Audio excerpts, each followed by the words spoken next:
किसी भी किताब को जब हम खोलते हैं तो सबसे पहले क्या आता है? एक इंट्रोडक्शन, है ना? हमारे संविधान के साथ भी कुछ ऐसा ही है, लेकिन ये सिर्फ एक इंट्रोडक्शन से कहीं ज्यादा है। ये हमारे देश के सपनों, उसके आदर्शों और वादों का एक निचोड़ है। तो आज हम भारतीय संविधान की प्रस्तावना यानी प्रिएम्बल की गहराइयों में उतरेंगे, जिसे संविधान की आत्मा भी कहा जाता है। ये सिर्फ कुछ शब्द नहीं हैं, ये वो शक्तिशाली बोल हैं जिनसे हमारे संविधान की शुरुआत होती है। ये सिर्फ एक कानूनी दस्तावेज की नींव नहीं रखते, बल्कि एक नए भारत के जन्म का ऐलान करते हैं। सोचिए, सिर्फ एक पैराग्राफ में हमारे संविधान निर्माताओं ने उस भारत की पूरी तस्वीर खींच दी जिसे वो बनाना चाहते थे। तो सवाल यही उठता है कि इन भारी भरकम शब्दों का असल में मतलब क्या है और आखिर क्यों इस छोटे से पैराग्राफ को हमारे विशाल संविधान का आइडेंटिटी कार्ड कहा जाता है। चलिए आज इसी पहेली को सुलझाने की कोशिश करते हैं।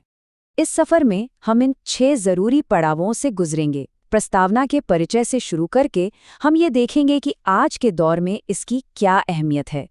तो प्रस्तावना है क्या चीज? सोचिए, ये पूरे संविधान का एक छोटा सा ट्रेलर है, एक ऐसा सार जो हमें बताता है कि इस संविधान के अंदर क्या मिलेगा, इसके सिद्धांत क्या हैं और इसका मकसद क्या है।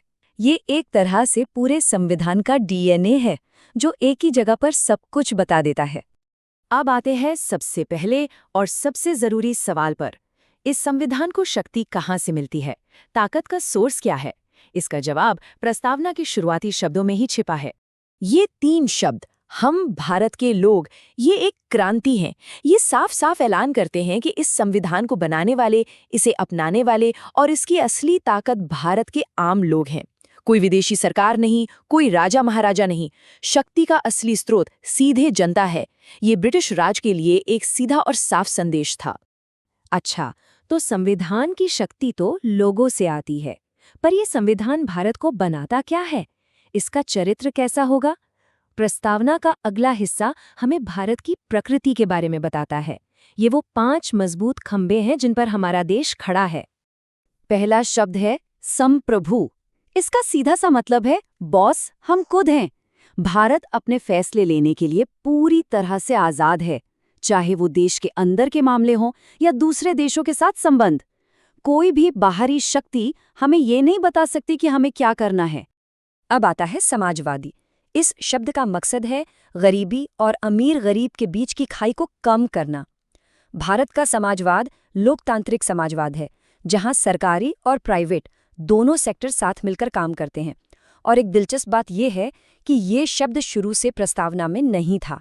और देखिए, ये जो हस्तलिखित नोट्स हैं, ये इस बात का सबूत है कि हमारा संविधान कोई पत्थर की लकीर नहीं है। ये एक जीवंत दस्तावेज है जो वक्त के साथ बदल सकता है।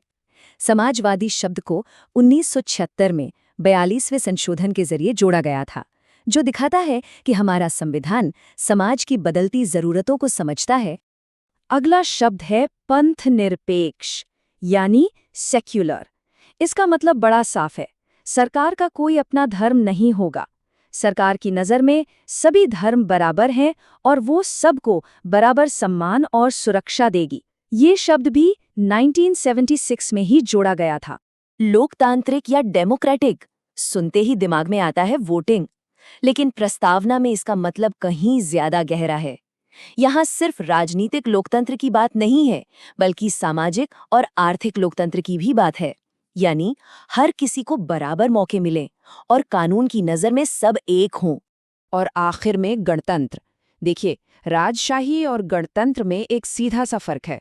राजशाही में राजा या रानी का बेटा या बेटी ही अगला शासक बनता है, लेकिन गणतंत्र में देश का प्रमुख जनता द्वारा चुना जाता है, चाहे सीधे तौर पर या घुमाकर। भारत में हमारे राष्ट्रपति चुने जाते हैं, इसीलिए हम एक गणतंत्र हैं।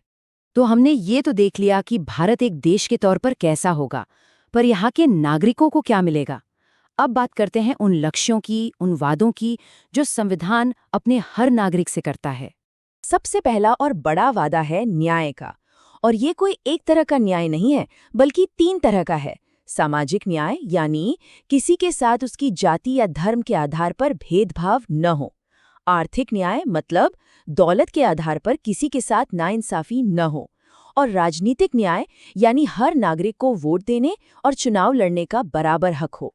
ये जो आप हैंड रिटन नोट देख रहे हैं, ये हमें दिखाता है कि हमारे संविधान बनाने वालों के लिए न्याय का ये आइडिया कितना गहरा था। ये सिर्फ अदालतों तक सीमित नहीं था, बल्कि वो एक ऐसा समाज चाहते थे जहां हर किसी को हर स्तर पर न्याय मिले। न्याय के साथ साथ दो और बड़े वादे हैं, स्वतंत्रता और समता। हर नागरिक को सोचने, बोलने, किसी भी धर्म को मानने और अपनी मर्जी से पूजा पाठ करने की पूरी आज़ादी है।